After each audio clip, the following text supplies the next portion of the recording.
till the shadows deepen. We do.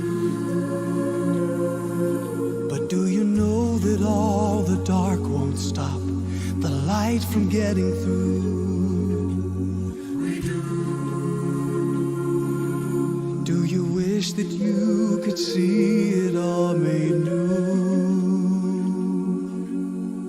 We do.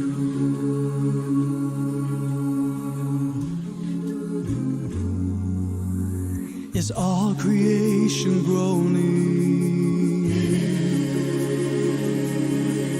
Is a new creation coming? Is the glory of the Lord to be the light within our midst? Is it good that we remind ourselves of this?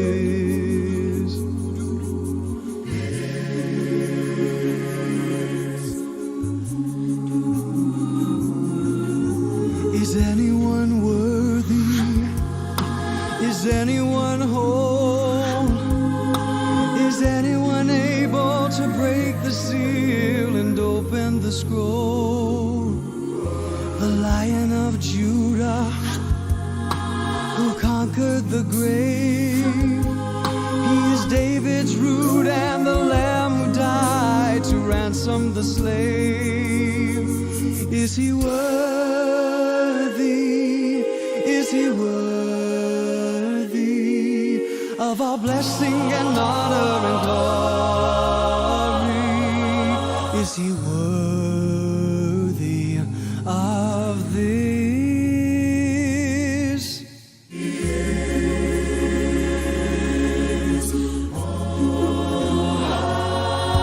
Does the Father truly love us? Does the Spirit move among us? And does Jesus, our Messiah, hold forever those he loves? Does our God intend to dwell again with us?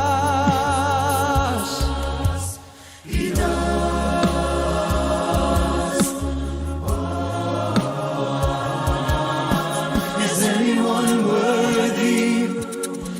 Is anyone whole? Is anyone able to break the seal and open the scroll? The Lion of Judah, who conquered the grave. He is David's root and the Lamb who died to ransom the slave. From every people and tribe, every nation and tongue, he has made us a kingdom and priests to God, to reign with the Son. Is he worthy? Is he worthy of our blessing and honor and glory? Is he worthy? Is he worthy? Is he worthy of this?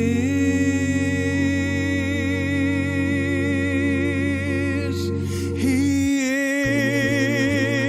is. He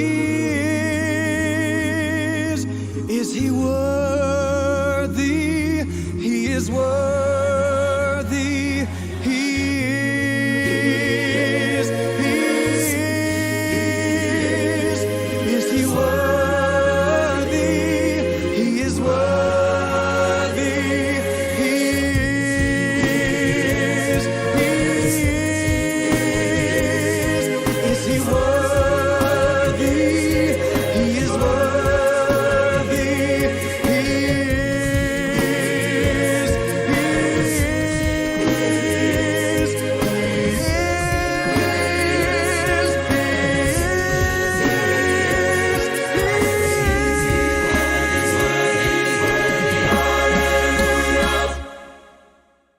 Well, good evening, Lufkin Central. My name is Jason Hollinger, the preaching and community minister here. And tonight we begin a two-part video series on the book of Romans. We're going to look at Romans chapters 1 through 4 tonight, and then we will finish off the book tomorrow night.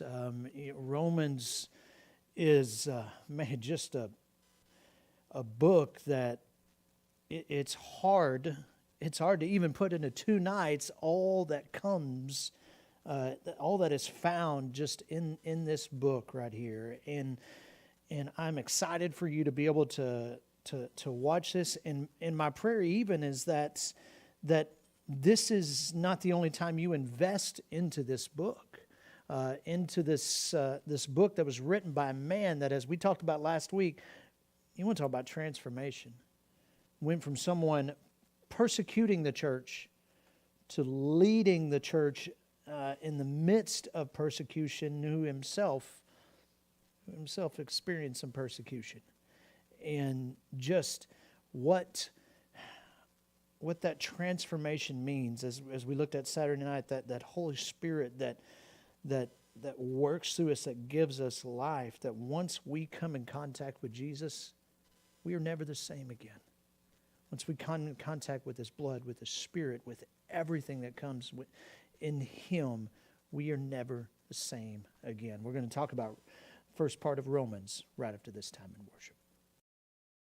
Your light broke through my night, restored exceeding joy. Your grace fell like the rain and made this desert live. Build your kingdom here, let the darkness fear. Show your mighty hand, heal our streets and land. Set your church on fire, win this nation back. Change the atmosphere, build your kingdom here. We pray. Your hand lifted me up, I stand on higher ground. Your praise rose in my heart and made this valley sing. Build your kingdom here, let the darkness fear. Show your mighty hand, heal our streets and land. Set your church on fire, win this nation back. Change the atmosphere, build your kingdom here.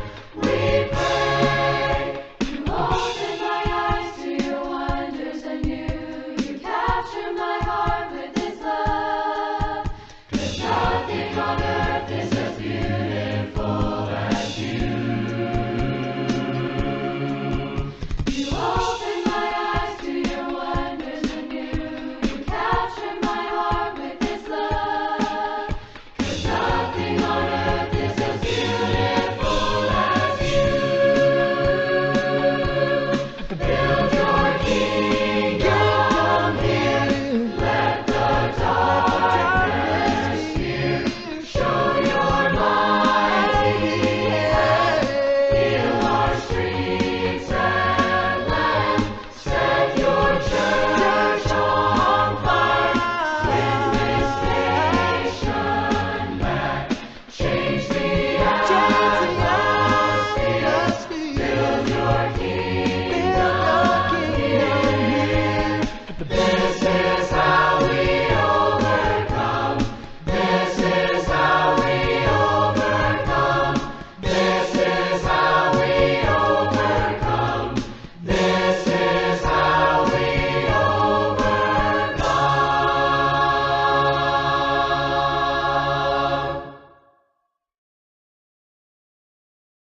Open,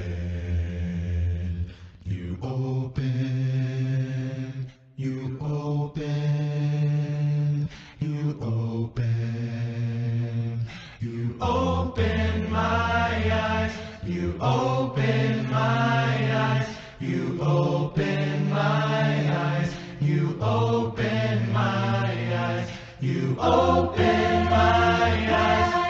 open my eyes. You open my eyes. You open my eyes. You open my eyes. You open my eyes. You open my eyes. You open my eyes. Will you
forget me forever?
Paul's letter to the Romans. It's one of the longest and most significant things ever written by the man who was formerly known as Saul of Tarsus. He was a Jewish rabbi belonging to a group known as the Pharisees, and he was passionate and devout to the Torah of Moses and the traditions of Israel. And he saw Jesus and his followers as a threat. But then he had a radical encounter with the risen Jesus, who commissioned him as an apostle, like an official representative, to the world of non-Jewish people called Gentiles in the Bible. And so he started going by his Roman name, Paul, and he traveled all around the ancient Roman Empire, telling people about the risen King Jesus, and forming his followers then into these new communities called churches. And Paul would occasionally write letters to these new Jesus communities to help them foster their faith or answer questions, and the book of Romans is one of these. It was actually written quite late in his career. Now, we know from the book of Acts that the church in Rome had existed for some time, that it was made up of Jewish and non-Jewish followers of Jesus. But at one point, the Roman Emperor Claudius had expelled all of the Jewish people from Rome. And then about 5 years later, all of those Jews, including Jesus-following Jews, were allowed to return. And when they did, they found a church that had become very non-Jewish in custom and practice. And so this created lots of tension, so that by Paul's day, the Roman church was divided. People disagreed about how to follow Jesus. They were debating about whether non-Jewish Christians should celebrate the Sabbath or eat kosher or be circumcised. And so Paul wrote this letter to accomplish a few things. He wanted this divided church to become unified, and for a practical purpose. He was hoping that the Roman church could become a staging ground for his mission to go even further west, all the way to Spain. And so these circumstances are what motivated Paul to write out his fullest explanation of the gospel, the good news that he was announcing about Jesus' life, death, and resurrection. Now, the letter is designed to have 4 main movements, but it's unified as one long flowing exploration of the gospel. The gospel, Paul says, first of all, reveals God's righteousness, and then it also creates a new humanity, which fulfills God's promise to Israel. And so it's this gospel that's going to unify the church. In this video, we're just going to explore the ideas in chapters 1 through 4. So Paul opens by introducing himself as an apostle appointed by God to spread the gospel about Jesus, how he's the Messiah of Israel who was raised from the dead as the Son of God, King of the nations. And Jesus now calls all humanity to come under his loving rule. And Paul says this good news about King Jesus is, first of all, God's power to save people who trust in him, and second, that it reveals God's righteousness. Now, righteousness is a rich Old Testament word for Paul. It describes God's character, that he always does justice, what is right and what is good, but also that he is faithful and just to fulfill his promises. And Paul's saying that the story of Jesus shows how God has done both of these things. How? Well, he goes first into a long creative retelling of Genesis chapters 3 through 11. He shows how all the Gentile world, all the nations, have become trapped in the spiral of sin and selfishness. The human heart and mind are broken, Paul says. We've turned away from God to embrace idolatry, which means finding ultimate significance in created things and then giving ultimate allegiance to these things that are not God. This results in a distortion of our humanity and destructive behavior.